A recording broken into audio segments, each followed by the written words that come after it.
Badan Pusat Statistik mencatat secara proporsional pada tahun 2021 ada 1,82% anak di Indonesia yang bekerja atau lebih dari 1 juta anak. Menurut survei Angkatan Kerja Nasional 2020, sebanyak 9% anak usia 10 hingga 17 tahun bekerja, di mana 88%-nya bekerja di sektor informal.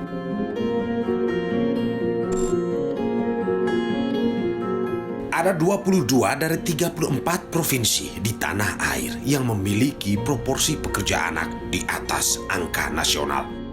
Tertinggi di Sulawesi Tenggara, yakni 4,98%. Sementara Jakarta menempati urutan terendah, yakni 0,49% anak yang bekerja. Anak bekerja menanggung derita. Bukan cuma pada masa saat ini, tapi juga di masa depannya. Dia meninggalkan bangku sekolah. Dia hidup bekerja di rumah-rumah bordil, bordil kan, di kafe-kafe, di perkebunan, di industri yang katakanlah manufaktur yang dapat membahayakan tumbuh kembang anak itu. Karena rata-rata kan anak di bawah 14 tahun kan yang bekerja, yang direkrut. Karena apa? Karena alasan industri misalnya dia tidak masuk dalam organisasi serikat buruh misalnya seperti itu. Jadi ada pemanfaatan itu.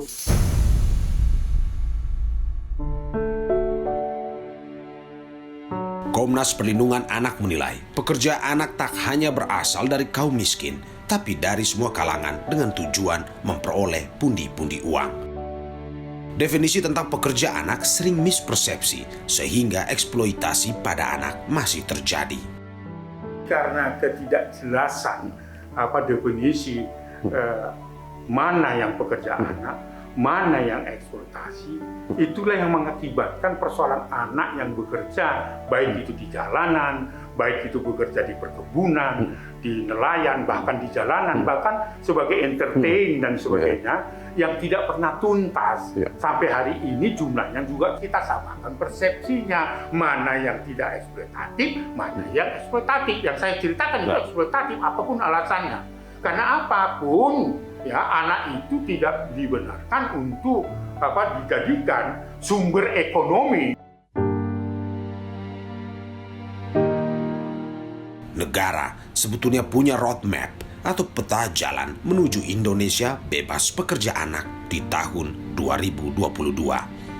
Tetapi nyatanya di tahun 2023 ini masih saja angka anak yang bekerja jauh dari nol. Bahkan semakin mengkhawatirkan setelah pandemi COVID-19. Lantas, lalaikah negara?